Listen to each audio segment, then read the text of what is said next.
Great to have everyone on board. This is an event we're partnering with Diversity Mark for this event, and it's a look at kind of diversity and inclusion policies and ensuring and advising companies on how to make sure they're not just a tick box exercise and that they're transparent and effective and that kind of everyone is included and on board.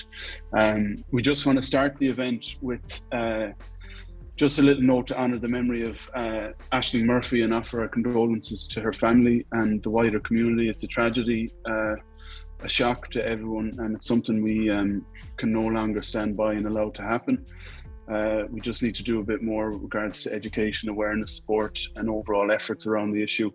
And it's really questions our attitudes, particular attitudes towards women, and the values and morality in society. So some of it we'll kind of touch on over this conversation, but we just need to do more across the board. So hopefully it has sparked us all, and it's a tragedy, but maybe a tragedy that might influence society in a positive way.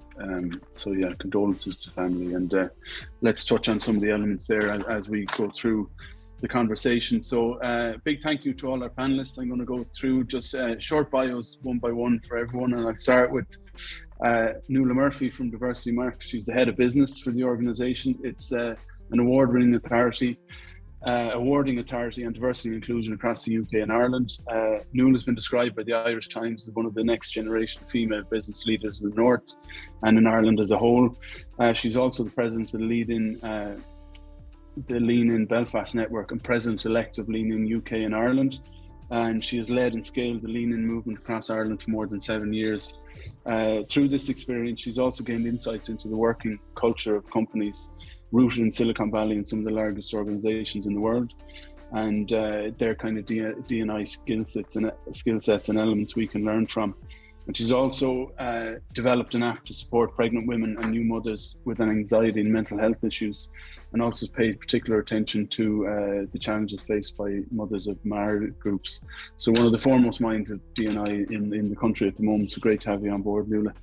And then over to Paddy Smyth, one of Ireland's leading campaigners for diversity and inclusion across Ireland, and more specifically with regards to inclusion of those with disabilities across our society. He's also the head of Community for Human Collective Clothing, and also took part in season 2 of The Circle, where he stole the hearts of all of us across Ireland and the UK. It was a brilliant show.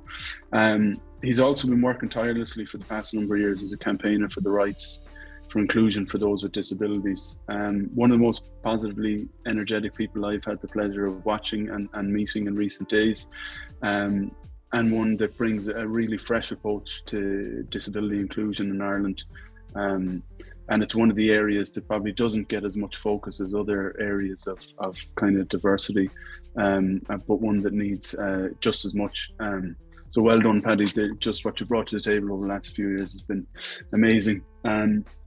Over to Rachel Hussey, who's client and markets partner at Arthur Cox, and she sits on the board of the management committee and chairs the sustainable business committee for the firm as well.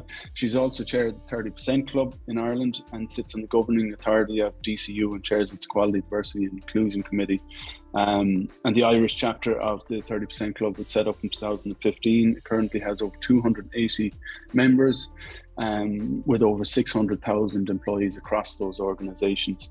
And in 2015, when it was founded, the percentage of women that sat on boards of the ISAC 20 stood at 12%. It now sits at 30%. So they're a huge milestone for that organisation, and great work done by Rachel and the team there.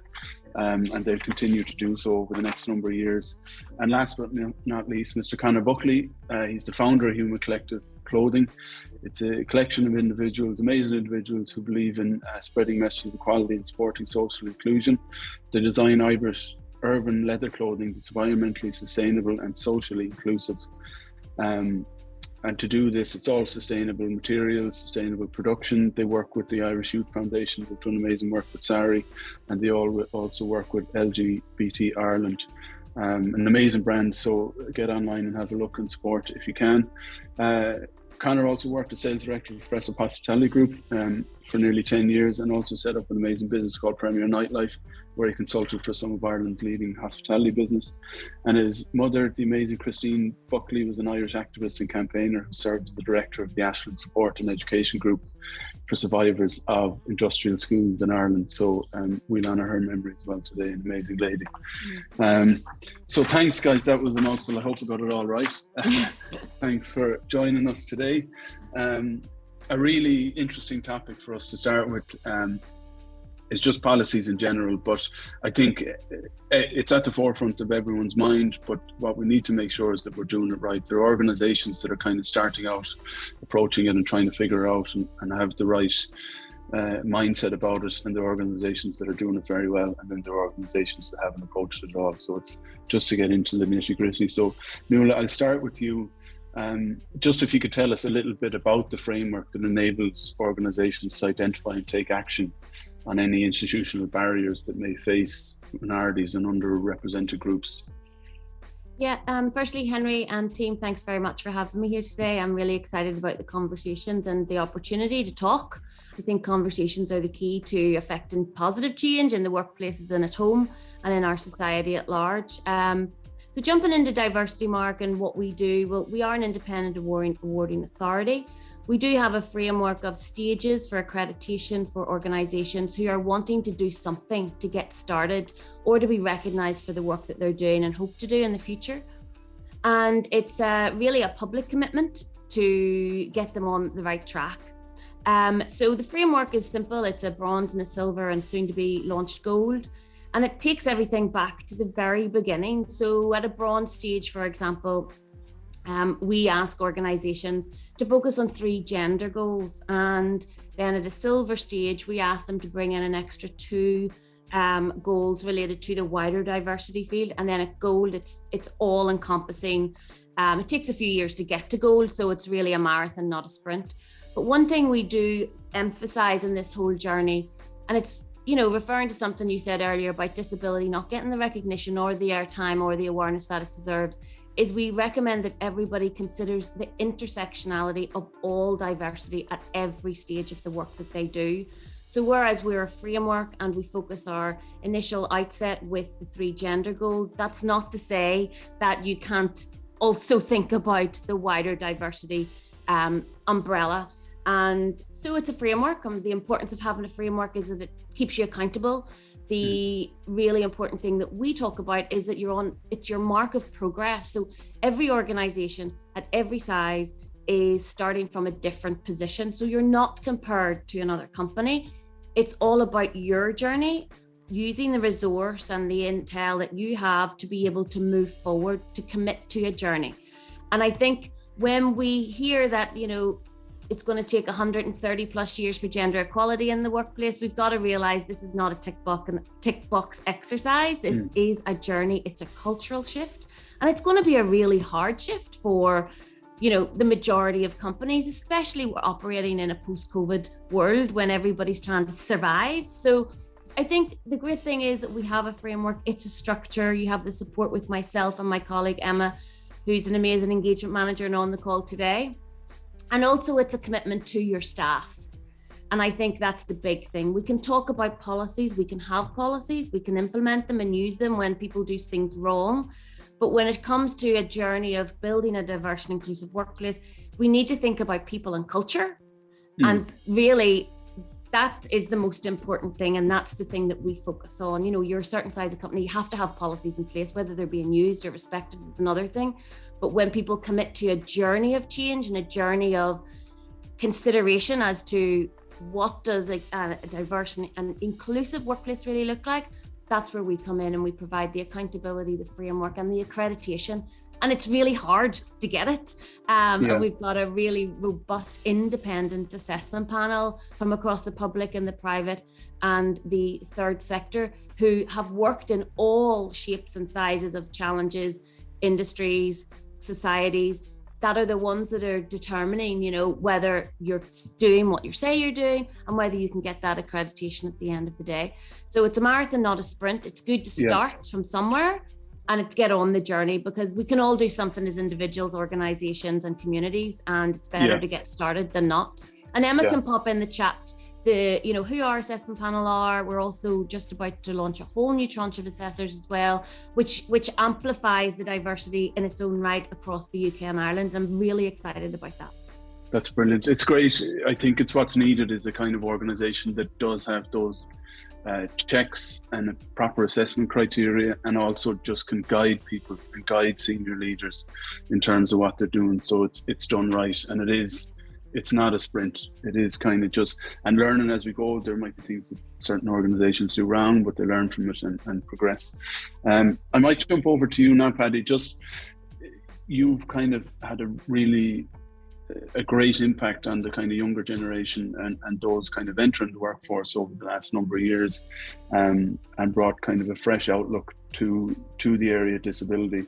So in your opinion at the moment, have businesses and the general public, has the recognition of the need for diversity and inclusion policies evolved over the last number of years? Are you seeing positive change, or is it stagnant? And kind of from an Irish and international perspective, how do you think we're doing as a society? Well, first off, Henry and Sarah, thank you very much for having me. I really, really appreciate it. And Henry, can you come with me to all my events and just give me an introduction? Because yeah. Do better than I did. I was like, I'll pay you to come. Happy day. And thank you for all your kind words. I kind of fell into being an activist. Like, it happened through my social channels. I didn't set out to be one, and obviously I love that the younger generation is resonated with them. It all started because I never saw anyone represented on media, in television, and anything like that who looked like me or was like me. So my entire ethos and goal towards going this route was to say, like, if a young kid or a parent who had a disabled child could see a difference and could see that there could be life after being diagnosed with a disability, then I've done my job. Yeah. In terms of has it changed, Henry, like, it has, but it's a very slow progression. Obviously talks like this shows that there is discussion around it and people are open to having discussions, but a lot of times, Henry, it's a tick box exercise process. I mean, I went to jobs before and they wouldn't allow me to, they would say, we're not going to take you on, because they wouldn't have the lift or the accessibility for me to have the job. So the whole point I would like to put across is that recruitment needs to have accessibility from the beginning to the end of the entire process. And we shouldn't have to say that I have this disability coming into an interview. Do you know what I mean? It should be allowed, that it shouldn't be like a shock if I walk in with crutches, and that shouldn't be like an X against me. Yeah. In my process. Yeah, 100%, and it's but again, it's learning, and as you said, we're moving slow, but hopefully with kind of little progresses and breaks over the last kind of year or two, things will start to move a bit faster. Absolutely. Yeah, but an important point there, and this is one for you, Rachel, just obviously with the work you're doing with the 30% Club and with DCU, do you think sometimes companies just focus too much on gender when it comes to D&I as opposed to the other areas within D&I and kind of broader society? And is there, again, a huge amount of work to do to educate senior staff on awareness and identification of the different areas? Yeah, thanks, Henry. And as everybody else has said, thank you very much for inviting me today. I'm honoured to be in this great company and some really great discussions so far. I think you're right. I think people kind of at the start of their journey tend to start off with gender. And I think there are a number of reasons for that. I think, first of all, in a lot of companies, it's probably the biggest problem as a starting point. And in a lot of companies, the majority of people in the business are women. So it isn't about, tackling smaller groups, it's tackling a bigger group. And data is key to any sort of diversity, I think, progress. And I think a lot of companies tend to have data around gender. So that's a good starting point. But I also think it's very important that, back to Nuala's point about intersectionality, if the focus is on all women, then you're by definition going to include people from other groups. But I also think, and if you can crack the women issue, if you can crack gender in your company, you're probably well set up to include other people as well. So I think it's a sort of a leveling the playing field in terms of, giving people equality of opportunity. And if you're focused on doing that, you will by definition include a wider group of people. So yes, the 30% Club is focused on gender, but it's very important focus on all women. And we have 18 chapters around the world, and sort of various countries are in different stages of evolution. And I think that evolution is important. And to echo Nuala's point, where you start off in diversity mark with gender and then you broaden it out, I think it's a really good starting point, and it's way better than not starting anywhere. And it's an area where you can make some sort of pretty big progress quite quickly if you're focused on it. And just with the 30% Club, is it an organization that's solely for women, or are there men involved in the organization that are champions of the movement and the work that it's doing? No, absolutely. I mean, I think that's the most important point of all, I think, of all of these conversations, is it can't just be the group themselves talking to each other about this. Yeah. So the 30% Club is very much, it's business led.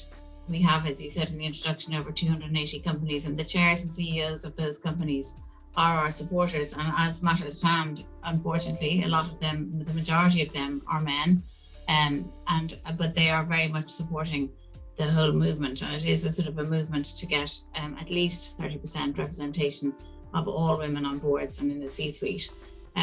We're not going to achieve any of this if we don't have men on board. And I think it's really important, and they're important as allies, but also I think it's really important because in all of these discussions, the business case is key.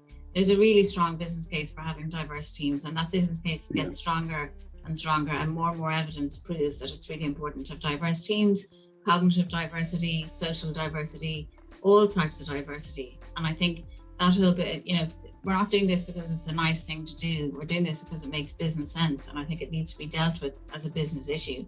And I think when you appeal to businesses in general, men and women, this is a business issue that needs to be addressed and treated like another, a serious business issue with a strategy and goals and targets for internal targets and external targets. So I think men are critical.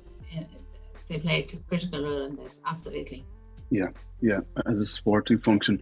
But what's interesting is you're talking about the business case there. It makes absolute sense. The more diverse a team or a board or a collective of people is, the more, in terms of the ideation and creative and outlooks and ability to think outside the box, the more creative a collective of people is, the better the outcomes and ideas are going to be. So it's just getting everyone into that mindset. But just moving to Conor now, we did a quick catch up yesterday as a collective, and Conor made some very good points around unconscious bias and kind of microaggression, and that's still kind of very prevalent in kind of work situations today. Could you just talk on that a bit, Conor, in terms of maybe how to identify it and how we can all approach it and kind of work on it? Thanks, Henry, and thank you all for your time, and for anyone who's joined us, thank you so much.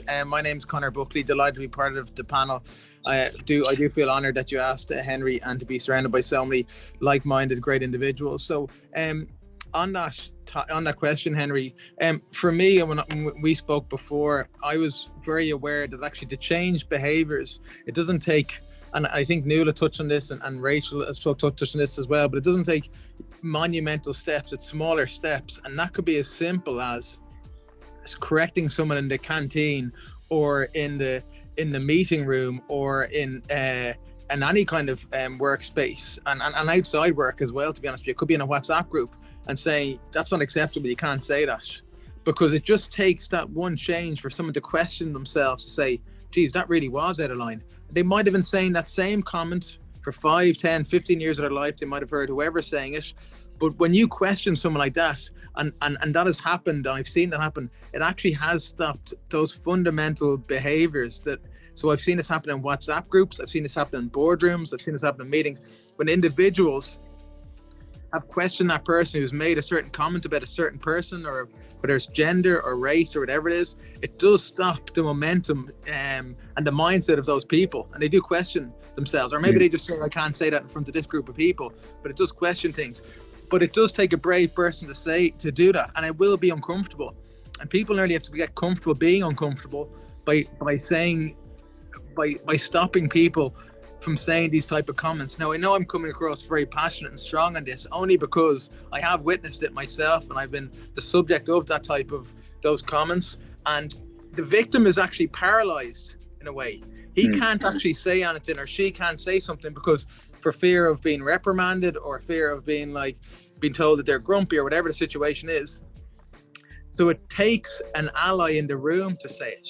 It takes an independent person. It would be amazing if it took a senior leader to say it, because if the senior leader or the alpha male in the room says it, then everyone seems to listen and take note of it a bit more. But it takes someone to say that, and if someone does that, I think they should really be rewarded, because it's incredibly difficult to stop, whether it's a meeting or a conversation, or even turn around in a WhatsApp group and say, I'm not accepting that comment. It takes amazing strength, but I think about real leaders, and that's what real leaders do. Yeah, and it's kind of, I think, everyone getting a bit more comfortable with being able to call out people, or have a chat, or mention something, because I think most people are inherently good, and I think it's maybe habits and behaviours from our societal situations that may make us think to do or say certain things is okay, until we're enlightened. I think that's it, is that we can give people the benefit of the doubt as much as possible. And to be fair, Henry, we are all learning. I'm learning. Everyone's learning. When everyone's trying to improve. But I think the terminology, when someone makes it maybe a incorrect terminology, because things are evolving so quickly, I think we do need to be lenient with those people, because if the intention is okay, that's okay. It's when the intention is not right, and it's blatantly not right, then the person has to be pulled up. But you're right to point that out, Henry, definitely. Yeah, okay, great. And following into that, Paddy, another good point we discussed yesterday, just in prep, was just around resilience. So resilience is obviously a key word now in business, and everyone is trying to do X, Y, and Z to become more resilient, and putting themselves out of their comfort zone so they can be better in other situations. But you have explained in a very good way in terms of how people with disabilities have to naturally become resilient to every situation. And are out of their comfort zone almost every hour of every day. So can you just build on that, because that's such an asset to employers, people with that sort of resilience? I'd like to tell you about an experience I had with a company on how I had to just be resilient, and they didn't really see my disability. There's a difference of being ignorant towards disability and not seeing it, in my opinion.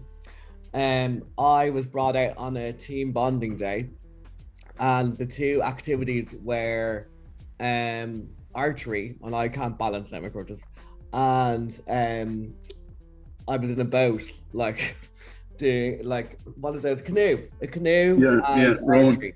So and I haven't really got good core strength, so for me to sit up without a backing is very tough, So it got to the point where my boss had to put his feet on my back so he could balance me.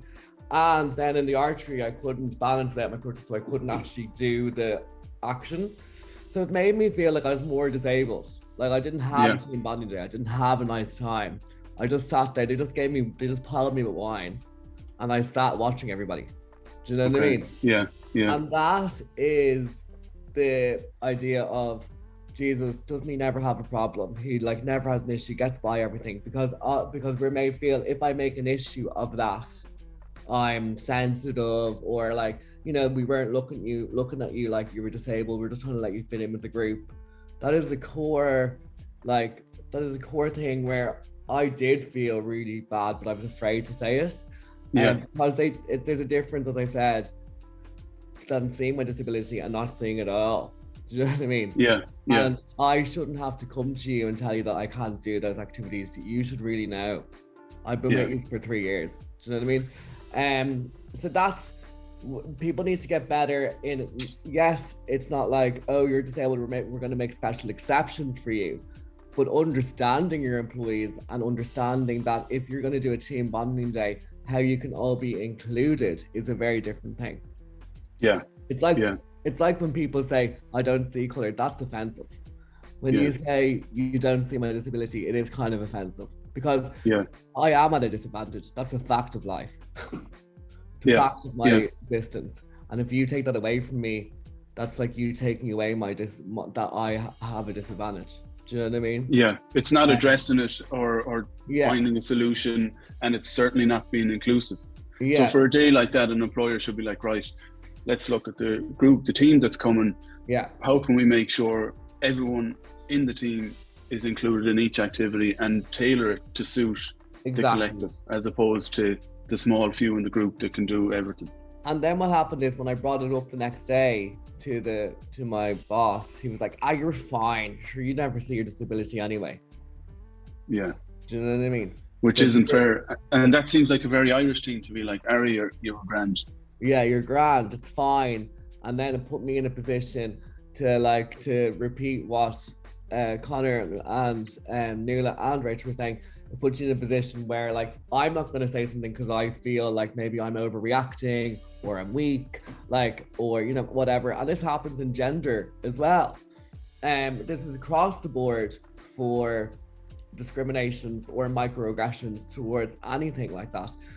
It's like, it takes, like, I wish my co-worker had to come forward and be like, you know what, like, he had a shit day. Yeah. Do you know what I mean? Like, he was sitting there on his own, he couldn't do any of the activities. He felt really awkward. Or for someone organising it, there's someone to put up their hand. Sorry to interrupt, Paddy, and say, sorry, Paddy can't do this. Like, why are we doing this if Paddy can't participate? Exactly. You know? So just that, like, the people around the table there, that that's why it's probably important to do training across a broad number of people, because everyone has to be thinking about this. And I think it, like, in all groups, you know, that is across the board for someone to actually think, because a lot of people are either afraid to speak because of our culture at the minute, they're going to be shunned, which is not what I want to do here, or they think that it's all a joke and they're like, oh, they're being too sensitive. Do you know what I mean? So we need to be able to have discussions, and people need to feel safe in being able to say what they need to say without feeling like they're going to be ridiculed or, like, you know, taken out of the group or whatever. And I think that's a really important message, and an experience I had only 2 years ago that happened. A lot of work to do still. Sorry, I was just going to say, I think that an awful lot of the discussions we're having, it really boils down to being considerate of other people and respecting other people and being aware. And I think back to Conor's point about just being aware of other people's experience of the world, that it's probably, their experience is probably different to yours, and you're not necessarily expected to understand it 100%, but at least try and understand it and take it into account. And I think the reality is we're all biased in certain ways, even people who do their best to not be. And I think that's just the reality. So we just need to try and deal with that and be aware of what your biases are, and then try and address them as you go through day-to-day life, whether it's in work or outside work. Absolutely. And I think I wasn't really annoyed until my boss didn't really see my experience. Do you get me? Like, sometimes it makes mistakes. It was fine, I kind of got over the day, but it was when I came to him and said, I actually didn't have a good day, and he, like, kind of shunned me off. And that's a leader, where the leader should be the one that's, again, leading by example. But I just want to come back to you on this, Nuala, just again looking at the scale of the D&I function within a business, looking at unconscious bias, the scope of all the areas of D&I, what are the best ways now for influencers and business leaders to communicate its importance to their employees and then to the wider network, so their own business network? So even in, a lot of us deal with companies, we've clients, we've business partners. It should be a kind of conversation that's had in most interactions at the moment, until we all get to a point of an aligned thinking. Yeah, I mean, the great thing about diversity markets, it offers that opportunity to start a conversation. So from the very top, you have the senior leader or who's going to commit and sign a charter, and in its simplest form, they are signing up to this journey.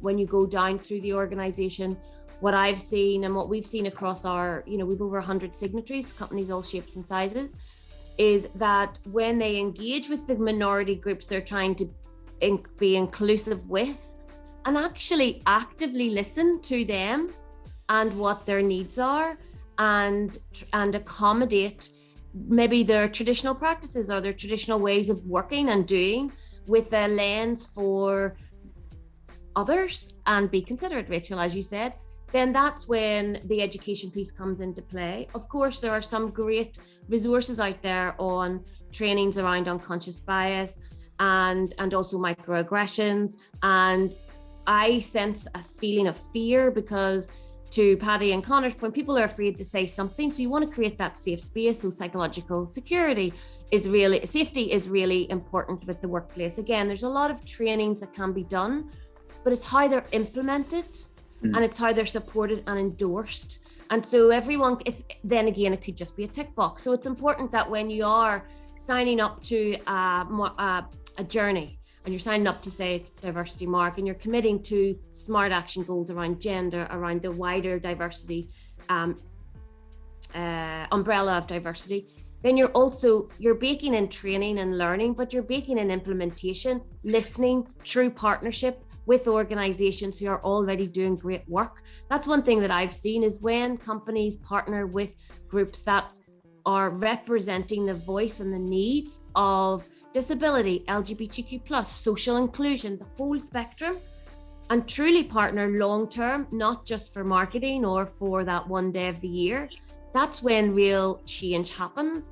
And that's an internal commitment, and it's also a public commitment. So I think all of the examples that are shared, they're absolutely horrendously exhausting for the people who are involved in them and for those who are trying to make a difference. But we to a certain extent are privileged here today because we're on our laptops, we're working, we are having our voices heard for our respective areas.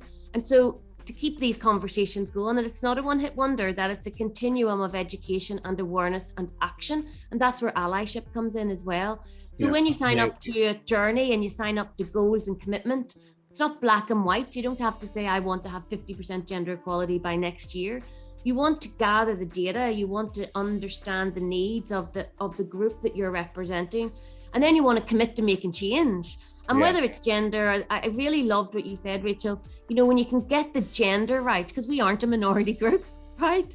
When you can get the gender right for all women and all genders, there's more likely everything else is going to be brought on along with it, So I think that's probably true partnership, listening to the groups, respecting them, activation, creating safe spaces are all really important and integral to building a diverse and inclusive. So diversity is one thing, inclusion is completely different, and that's the long term.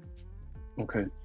And just moving on from that, Rachel, joining it up, of the 280 companies that are a part of the 30% club, are there examples where there's firms that have done it well and kind of been doing it for a long time that we can take kind of key aspects from and implement elsewhere?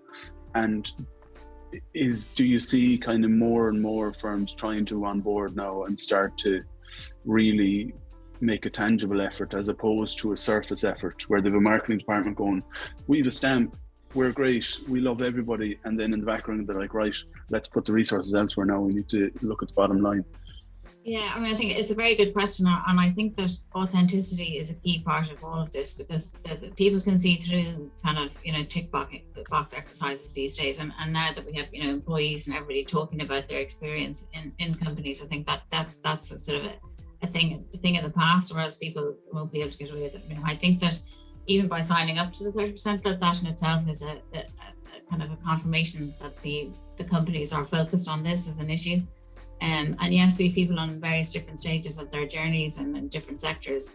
And I suppose, whilst I don't particularly necessarily want to call out any companies in particular, I do think if you look at, for example, what Dave McRedmond has done in OnPlus around the gender pay gap in OnPlus, but also his leadership team, he's really kind of taken a holistic approach to the whole thing, and he's very authentic about it. And what's more, he talks about it in a very kind of proud way. He's really proud of what they've achieved.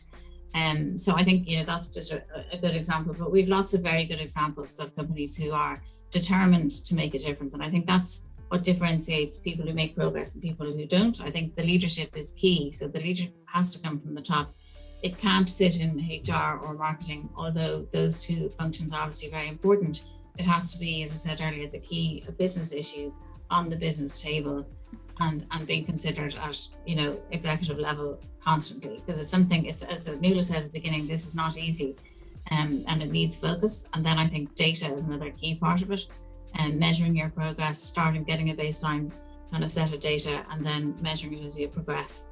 And that determination, I think, is key as well. And I think we see that everywhere. I think gender and diversity as a whole has become very high up on everyone's agenda nowadays, compared to even 5 years ago. Yeah, which is great. But it's all like it's, and obviously a lot of firms, their main focus is the bottom line and revenue. But even to think of it in that way, the more diverse a group of people or a collective you have working for you, the better it's going to be for your bottom line, in terms of nowadays people from different walks of life with different business experiences, different ideas, and kind of different cultural insights. It's only going to be beneficial. So if we get people and leaders thinking like that and going, right, no, we need insight from somebody from X country with X experience in X area and has the resilience of someone like Paddy that's been through X, Y, and Z, that's invaluable to our working group. And jumping on from that, Conor, you started a phenomenal new business called Human Collective Clothing, which really great product. I'm going to get a few jumpers myself, but from your perspective, starting a new business and leading a new business and bringing some really impressive people together from all walks of life, race, gender, disability, can you just take us through your thought process and how you've started to implement D&I internally and how you plan to kind of influence externally? So yeah, it's a really good question, Henry. To be honest, it's been very organic, the process. So like Paddy and I met a couple of years ago because he was applying for a role that actually we never fulfilled in the end. Take me on. Well, it was an event. We were looking for corporate salespeople, and as you might know, the budget got changed then, Henry, so we wouldn't actually hire someone. But I was really impressed with Paddy, and like his sales experience was like he's done a lot of sales, and a lot of tough jobs. And I thought, geez, if he can do those jobs, he'd be a great person to get on board. So we needed someone. We were getting a lot of corporate orders actually for Human Collective and a lot of corporate inquiries. So I looked in my phone, I typed in corporate jobs, and Paddy came up. And I actually didn't realize he'd won the circle and all these things. I've never watched the circle. So yeah, I know. So I wasn't actually familiar with his background in terms of the celebrity status that he has. But I was really impressed that like this was a couple of years ago. So I text Paddy and Paddy has been obviously incredible, but it wasn't I have to say it was because like when Paddy and I were working together, the corporate sales was actually a reason he brought in, but he's obviously offered so much more than that.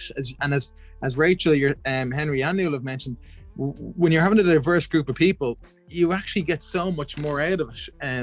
So that was very natural for us. One of my long-term friends is a guy called Donald O'Flynn, who's an energy entrepreneur, and he's like at the moment, like he does amazing things anyway. Now, Donald and I have been friends since we're 15, and when lockdown happened, we ended up just talking because he's very sociable, and his girlfriend, his partner was living in the Czech Republic. So we ended up talking about this business. So he's been like a mentor and a business advisor for me, and he knows so much about sustainability, and we're 100% sustainable. So he again naturally came on board as like a business advisor for us. So all these were natural progressions for us. It just happens that Paddy's also part of the LGBT community. It happens that one of the other guys in the team is as well, who I didn't know, again, we were hiring. So this has been very natural. Now going forward, one of the guys who's joined the team actually is Michael Dara McCauley, the Dubs GA player, as a chief impact officer, and he sent me a message saying, look, going forward, because we are going to look to expand the team, I think it's really important we do unconscious bias training when we're hiring people. And what we try and do, Henry, and I would have done this for years before now, is to have, when we're interviewing people, that we have 2 to 3 people in the room, because we do have natural, as Rachel said, we do have natural unconscious bias about things based on previous experiences. Yes, we need to be aware of them, but sometimes for whatever reason, they'll be in our heads. So to have diverse people interviewing people is important, because that way it's not just one tunnel vision person making a decision on the outcome of someone. So that's what we try and do. We try and have the team meeting the person. I think because our business is fashion, it is, and our 70% of our customers are women. If we didn't have, and we were about to hire someone as head of product who's happens to be female, but if we didn't have a real female input into our business, that'd be crazy anyway. You know, like that would just be, you know. So I guess fundamentally, and even when we work together, Henry, I think we've always had a nice diverse group of people in the team, but I think it's just makes so much sense having people like that. But we as a strategy from the very start, I can't say I sat down and said we need to have X, Y, Z. One of the guys who's again is an advisor to us, he's a black guy, he's an advisor to us. We were just doing voice notes for about a year or two, even before George Floyd passed away, about racism and that kind of thing. So again, it was a natural progression for him to help us out and advise us on the team. So we didn't sit down and do a dramatic strategy on it, but I do think going forward, it is really important that we do unconscious bias training, and even the microaggressions, to understand what is a microaggression, how do they occur, and how do you prevent them. I think that is something that we'll definitely implement in the future. Can I also add to that, like, I'm obviously, he put me as a head of department. Now, for a disabled person to be put as a head of anything, or, you know, a woman, or like, you know, like that, it's more difficult than a man. So for people to see that, and to get to, for, you know, these groups to be put head of a department, that is putting social change and the change of how society views, you know, people that haven't got, you know, gender pay, or, you know, don't get enough responsibility because of how they look, or their sex, or their gender, or their sexual orientation, or their disability. So that for me is the reason why I think that is so important, to show that we are capable and we deserve the chance. Do you know what I mean? Yeah, it is scientifically proven. If you can see it, you can be it, and it is really important to that. So we'd love to think that younger people will be inspired by seeing black leaders, stable leaders, whatever it is, in a high-powered position or important positions, female leaders. It's really important. And we've seen that throughout history. When you do see that, and you can see it even in the sports field at the moment, it inspires more people than ever to participate in sport, or to whatever it is. So I think that's a really good point, Paddy. Yeah, and Paddy, you made a great point yesterday in our kind of prep conversation around, we don't want to obviously get into any COVID talk, but people are often talking about the negatives, but the positive that came out of it for you was Zoom and events like this, and Zoom meetings and Zoom interviews, where we're all talking heads.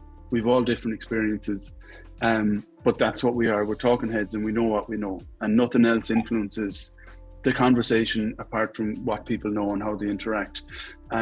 So can you just tell us a bit about how that helped, and also how the learnings from that we can kind of maybe start to implement into our daily lives as we get back to more in-person meetings and events and that kind of thing? Yeah, I mean, I think one of the people that are on the call actually asked about, has the work environment changed, and Mark from a Q&A, so I'll actually tie that into it. It obviously does help, because, you know, I can only speak from my experience. I can't speak for anyone else's, but from my experience, you know, I walk slower, it takes me longer to get to work. You know, it takes a lot more out of my body to, like, bring my backpack, get on the bus, do public transport, you know, and I would need a bit more time to do things than the average person, and that's just a fact of my life. I can't do anything about it. So what Zoom has done for me is it allows me to work from home, you know, in the comfort of my own home, where I have it done, that like, you know, it's all my stuff. So it allows me to feel comfortable. I can walk and carry my tea without feeling like people are going to judge me or ask me, do I need help doing it? You know, they don't see my disability when I'm on the screen. If I didn't tell you I'm disabled now, you wouldn't know. So that unconscious bias when I walk into a boardroom or a presentation is gone, because that disability in people's mind is gone. It's unfortunate. I do it myself. If you saw me walk into a room, the first thing you see is my disability. You know, that's just the way my life is. It's fine. But also it's not having to get over that hurdle. Yeah. To show, like, say if I was doing a presentation for a new business and I didn't tell them I was disabled and they were just saying, oh, Paddy Smyth's going to come in, and I was talking to them through email, and I come in and I have the crutches, their natural thing is like, oh God, love him, isn't he great? Isn't he great doing what he's doing? No, I'm here to sell a business. I'm here to do a job. I'm not great until you can see what I can do. Yeah. I'm not great because I just walked in with a pair of sticks. Although they are stunning at that. Do you know what I mean? But you don't want that you don't want sympathy or empathy. You want to be assessed based on what you're presenting. Based on my merit. Based on my merit, you know? And that's an unconscious bias, and it's like what they're kind of saying there is, God, like, isn't he great, but will he be actually capable? Like, will you trust me to take on your business? Because essentially that's what it is. Do you know what I mean? And that needs to stop, and it needs to be changed. And I think the good thing about lockdown and COVID, although we hate it and we can't wait till life go back to normal, it's allowed myself to grow, you know, and to be taken more seriously, and as a businessman rather than a disabled person who has a job. Yeah. But it's good. There's a lesson in it, in that, and maybe it's kind of trained us into just listening to the person, listening to what they're presenting, what they know, and what they can deliver, and they're the first things you should pay attention to, and then you figure it out down the line. But hopefully it's kind of trained us into thinking a bit smarter about those areas. And I would also just to say, learning from this as well is to remember unseen disabilities. So you know, lighting is very important. The color of your text on a presentation is very important, and those little things that you can research go a long way for the person in that presentation room who doesn't want to say they have a disability, because why should they? They'll feel people will look at them differently, but at least you're including them without them having to stand up if they don't want to stand up, you know? It's great, and we are moving forward, and I think that's a positive we can take, is that the kind of Zoom element and talking heads has helped us think in a better light. Rachel, just jumping into kind of the last 2 years and kind of positives we've taken from COVID, but one of the things is the gender pay gap, and has the last 2 years affected progression in terms of kind of narrowing the pay gap? Have things improved, or are we still a way to go in terms of getting us to a point of semi-equality? So I think a couple of answers, a couple of strands to that answer. First of all, in terms of the last 2 years and the positive, I think the positives that have come out of it, in addition to the ones that Paddy's identified, is around the kind of, in the past, there was a kind of sense that if people worked from home, that they were probably messing and not really working at all. And I think we have absolutely busted that myth, and that everybody now knows that if you're working at home, you're actually probably working harder than you ever worked in the office. So I think that's really a good development for everybody, men and women. I do think though, and that we should focus on making sure that we keep hold of those positive things as we move into the next phase post-COVID, whatever that may look like, because there is a risk, I think, that there will end up being an in crowd in the office and an out crowd who are still at home or opt to stay at home for whatever reason. And I think as leaders, we need to be very conscious and it's back to that inclusion point, we need to make sure everybody continues to feel included and agree as a group. For example, are you going to meet on Zoom? Are you going to meet in person, if that suits everybody? But have that kind of facilitation in the back of your mind. On the gender pay gap, I suppose it's difficult to know very much about the gender pay gap without measuring it. And as you know, there's legislation coming down the tracks for people, for companies in Ireland of varying different sizes to measure the gender pay gap. So we'll probably get more information then. But I think, again, gender pay gap, I think that's really just, and it tends to be as a result of representation. So what it does do is it shows people and organisations where there is room to improve. Again, looking at the positive side of it.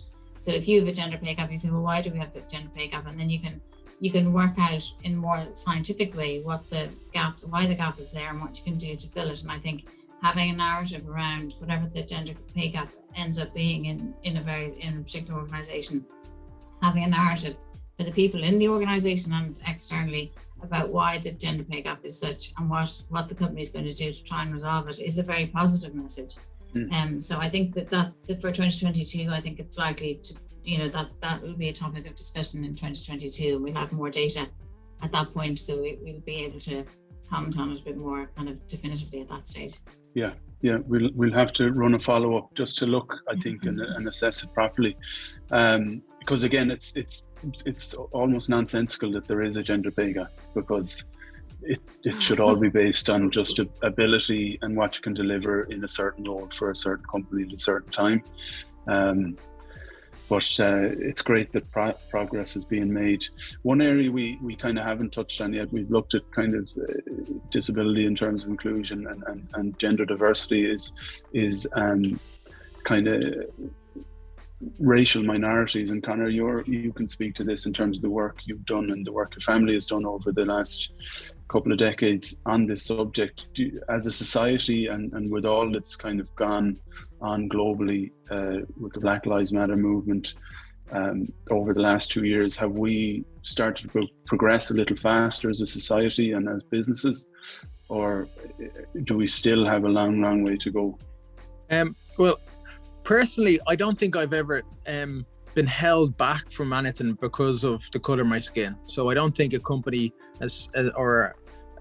I'd like to think that it's never been in my head. Maybe it's not just hasn't been in my head from lack of self-awareness, but I have never felt that I was held back from position due to the colour of my skin. So that's my own personal experience. But in saying that, my name is Conor Buckley. It is not an African name. And I think from speaking to people with African names, they would feel that they would have had a completely different experiences because they have an African name. So if a CV came in with an African name, there might be, and this is again based on discussions with other Black people, that they mightn't get a response. So that's something that is a I guess a personal issue for people. The other thing is I speak with an Irish accent, so that's helped. If if you're did a first round phone interview or whatever, that's an advantage in a sense. And I know certain people who have been on emails with me in the past, corporate clients in big companies, and they're emailing Conor Buckley, and there's been a phone call, and then they meet me. They definitely do get a shock then when they see that this isn't Conor Buckley. I remember there was one guy I was talking to from a big tech company, and we were meeting in a venue, and he was from Cork and my dad's from Cork, and we were talking about Mallow, and he was talking about, I can't remember the part of Cork that he was from, and so he was expecting and then he came in and he was like, his face dropped. He looked around the room. I was the only person in the room. It was in a restaurant, and he rang. He's like, "Are you here?" And I said, "Oh yeah, that's me here." And he just couldn't, he was surprised. Now look, who knows if the business case that didn't materialize from that meeting, but there is that sense. But that was the first time ever now, to be honest with you, in 20 years in business, that I really felt that was a dramatic change, from someone. I think the Black Lives Matter movement has done great things in a sense that it's created an awareness. It's created a conversation piece. So people are now aware of it, and they weren't aware of it before. And whether a company wants to say, we should hire this person, I think it should be based on a meritocracy as well. Like, I do think, as you said, Henry, like, it should be based on ability. It should be. So I don't think companies should be doing tick the box exercises either, to be honest with you. But what I would love to see is, I just was speaking in, like, growing up, again, I'm showing my age here, but growing up and seeing key Black people, even mainly on the sports field, which was Paul McGrath for me, was a hero for me.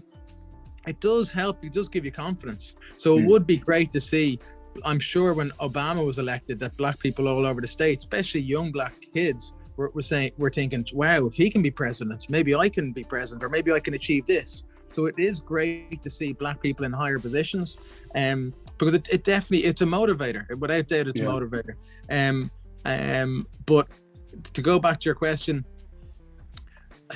I definitely think that having Black people in a room, in meeting rooms and in groups, what it does is, and I hate just saying this, but it does stop racist comments, because I have been in situations and people have bitten their tongues or are about to say something or have said something and then quickly corrected themselves.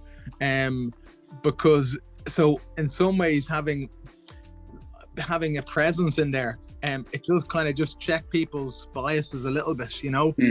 So, you know, look, we'd all love to see more Black people in greater positions. We'd love to see Black people in the media and RTE. We'd like to see a more of a presence. But I do genuinely think that companies are trying to do that, and I definitely think RTE have tried to do that. You know, even from the Late Late Toy Show, they're having Black children on the show. Which they really made a conscious effort to do. So I do think there is those efforts been made since George Floyd passed away back in May 2020.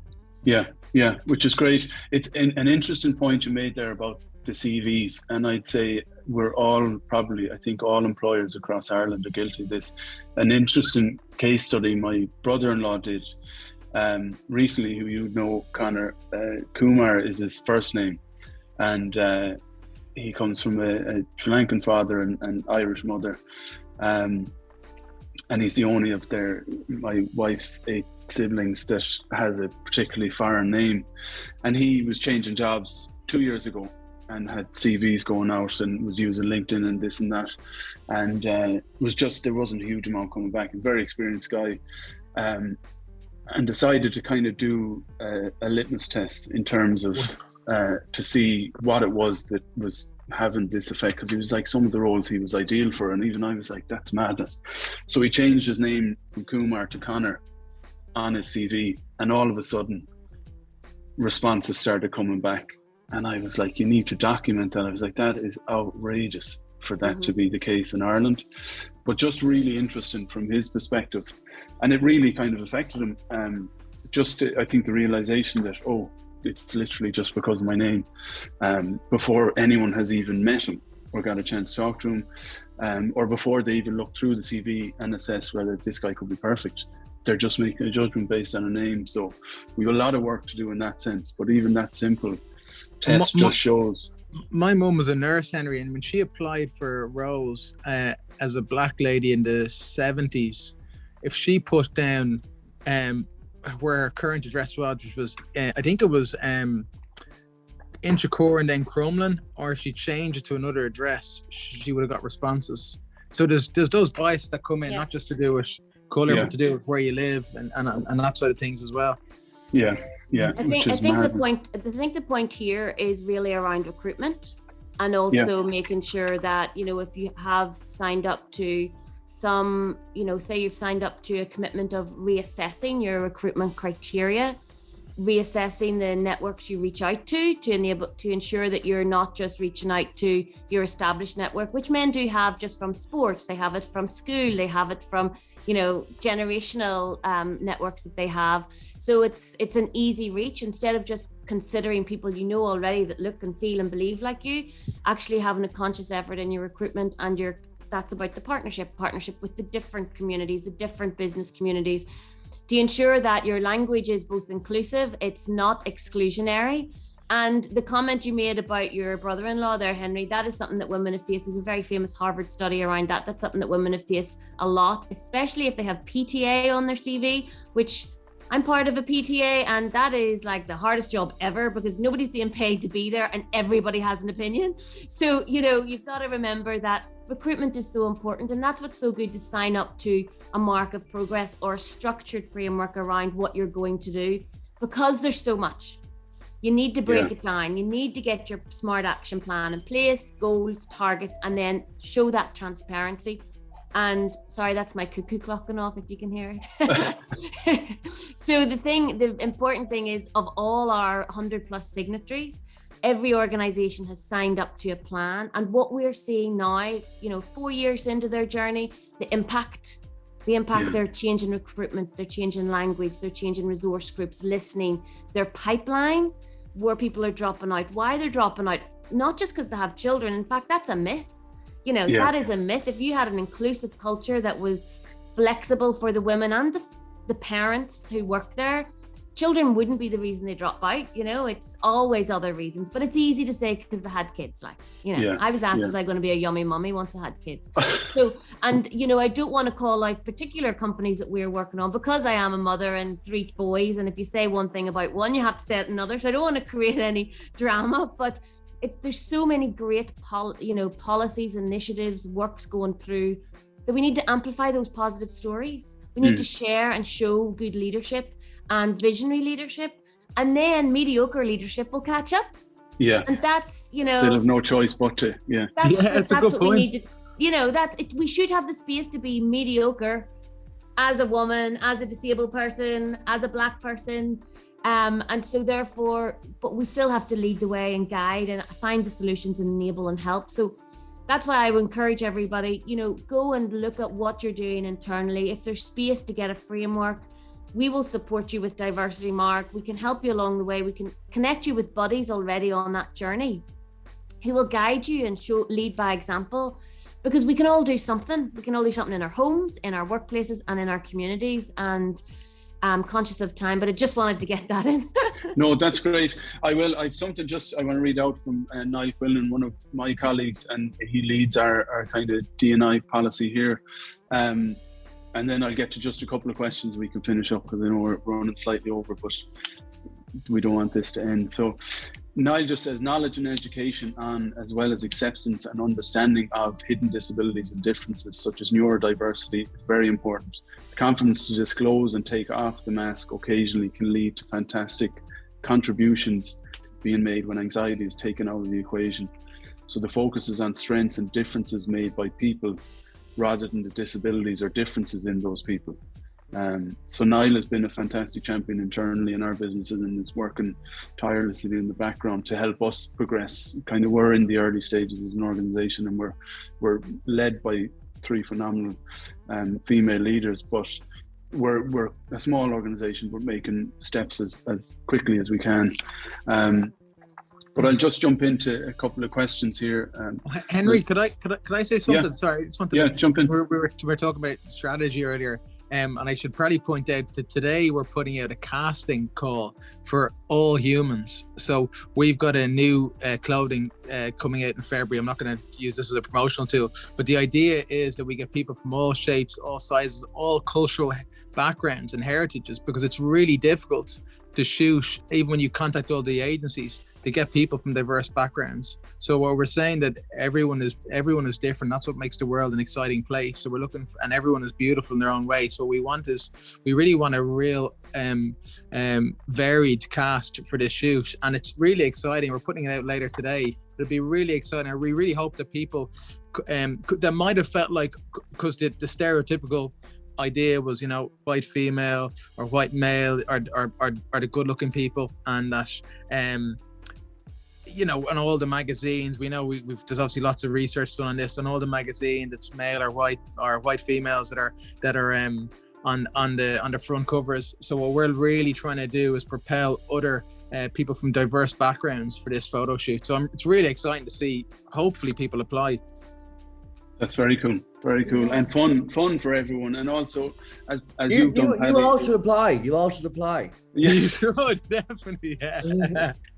Conor, it would be great to share the link of the campaign so that we can then send it to our networks, because, you know, that is one way of reaching more people and types of people. Yeah. British Vogue's front cover this month is all Black models, which it's unreal. It's amazing. It's the most amazing picture. And so that we're starting to see in fashion change. And so it's so amazing to hear what you're doing. So please share, because we'd love to share that and amplify that story as well. That'd be amazing. Thanks a million, guys. Fashion can influence things a lot quicker than other areas of business. You know, it's a great way to do it, because we're all following fashion. The fashion athletes, we all follow what athletes are wearing, what different influencers are wearing, that kind of thing. So fashion is a great way to do it. I'm going to follow what Paddy's wearing. I want one of those beanies. I'm like a walking advert. I'm like product placement here. Yeah. A quick, so just 2 questions now. First one is for Rachel. So it's from Kate O'Brien. It's the 30% Club is a fantastic initiative, but can something like this meaningfully impact working class or women from a lower socio-economic background, with challenges this group encounters to even climb the lower rungs of the corporate ladder. Yeah, so as opposed to... Yeah, and that's a very good point, and I think that's when I was talking earlier about focusing on all women. So I think that's that's a really important part of what we do is focusing on all women, and that includes people who might be from disadvantaged backgrounds as well. So I think the answer is yes, it's more difficult, but it's absolutely something we're focused on. Yeah, brilliant. Because again, the socio-economic background shouldn't matter, because people coming from that walk of life might have insights, education, ideas that are more brilliant than the people who have gone to Ivy League or done this and that or whatever. So it's all relevant and all powerful. I think that's how we need to start thinking, is that experience from every walk of life and every kind of socio-economic level, they're all relevant and can all be massively powerful and impactful on a firm's performance. There's another question here from Mary Buckley that's for you, Nuala, is do you think that the move to work from home or hybrid work has resulted in a shift in people's attitude to co-workers, in terms of kind of more empathy with regards to working parents, people juggling work-life balance and work from home, and has it kind of fostered more inclusiveness? Yeah, so I'm a data nerd, right? And what does the data and the research tell us? It tells us that there's been some shockers around working from home when it comes to people who've had to homeschool, and it comes to setups and talking about social mobility and people's backgrounds. Not everybody has the luxury of a spare room. Some people are working from their bedroom, their kitchen, and don't necessarily want that, invasion of their privacy.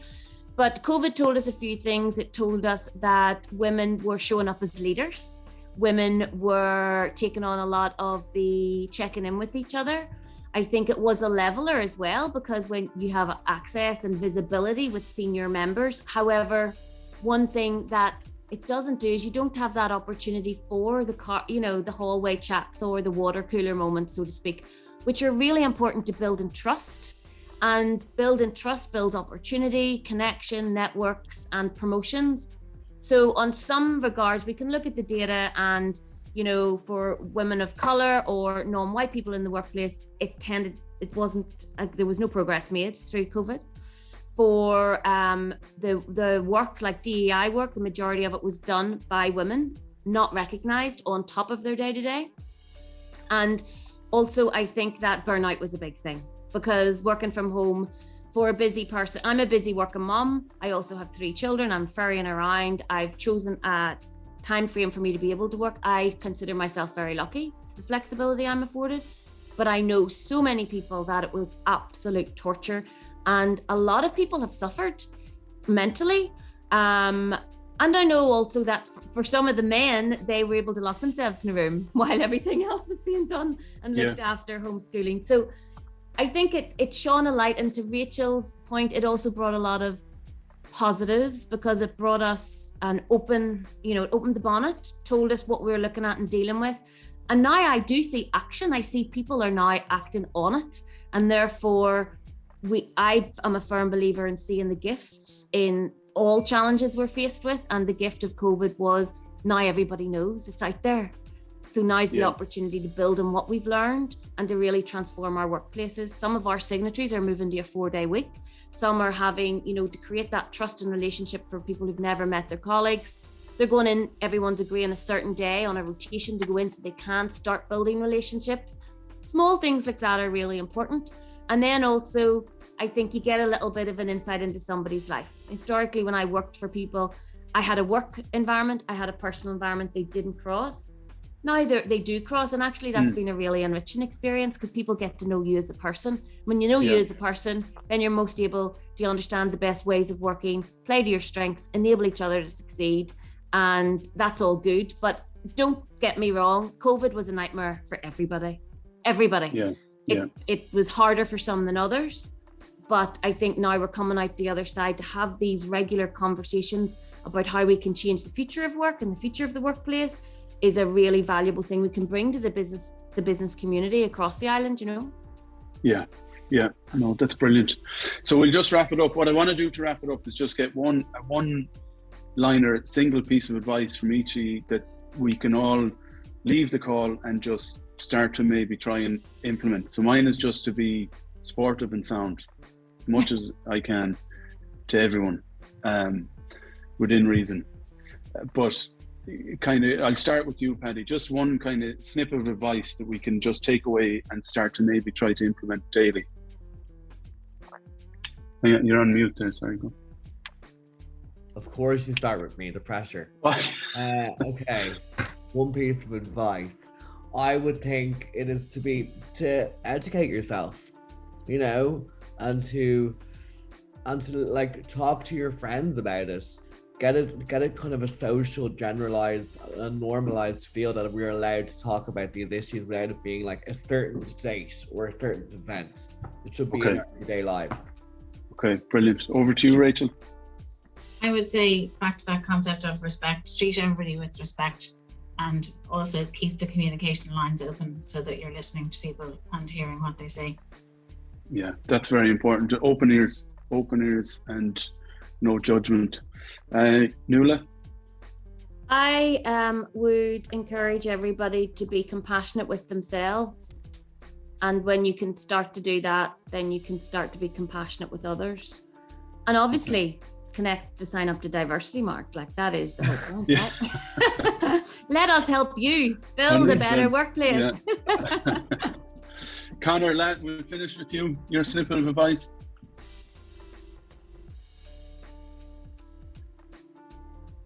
Okay, sorry guys, was waiting for the drum roll. Well, actually, Nuala just took mine. I was going to say, she said compassion, I was going to say empathy.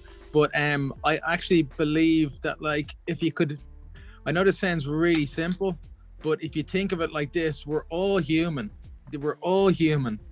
So we're all equal in a sense of being that we're human. So just to think people of, just to think that people as equal and as human beings, and that might sound really simple, but for example, when you talk about, without getting too deep, you talk about race, you divide people into different race groups. There's only one race, the human race. So just to think of people like that, if you think about gay people couldn't vote until 1991, to be gay was illegal up till 1991 in Ireland. Women not having the vote, all these things are just crazy when we're all human beings. So just to remember that, and that's the most simple thing I'd like to say. I guess it comes back to being compassionate and being empathetic, but yeah, that's why we've our equals logo on our jumper, that it's all about equality. Yeah, but like just to remember, on a simple way, just sorry. One thing, just touching on that, Jon Stewart, do you remember he used to host the Daily Show in the States? Oh, yeah. He was on that podcast called The Shock that HBO and LeBron James host, and they talked about kind of race and that we are just the human race. We shouldn't be just a whole bunch of different races. But he said what it'll take for us to realize that we are just a single race is for aliens to come down and start to populate the earth, and then we're like, hold on, now we all need to bunch together, and it's the aliens versus the human race. But it was a very funny analogy. It's always when there's adversity outside of us that we all come together. So maybe we just need aliens to come down and bring us all together. But good point, Henry. Thanks a million from Glandor, from our team, and everyone involved. Brilliant panel, really, really insightful discussion. I've learned a huge amount and have loads to go off and work on and talk to the team on, and hopefully we can bring ourselves together in a month or two and just look at where things have maybe progressed in the first half of the year and see have there been any positive changes. But yeah, what we'll do is we'll share snippets. We'll get this up on our YouTube channel for those that missed it, and we'll get all of your website links within that, so that people can engage and share. And again, thanks a million and have a great day. Thanks for the opportunity to meet everybody, Henry. Bye guys. Thanks guys. Thank you.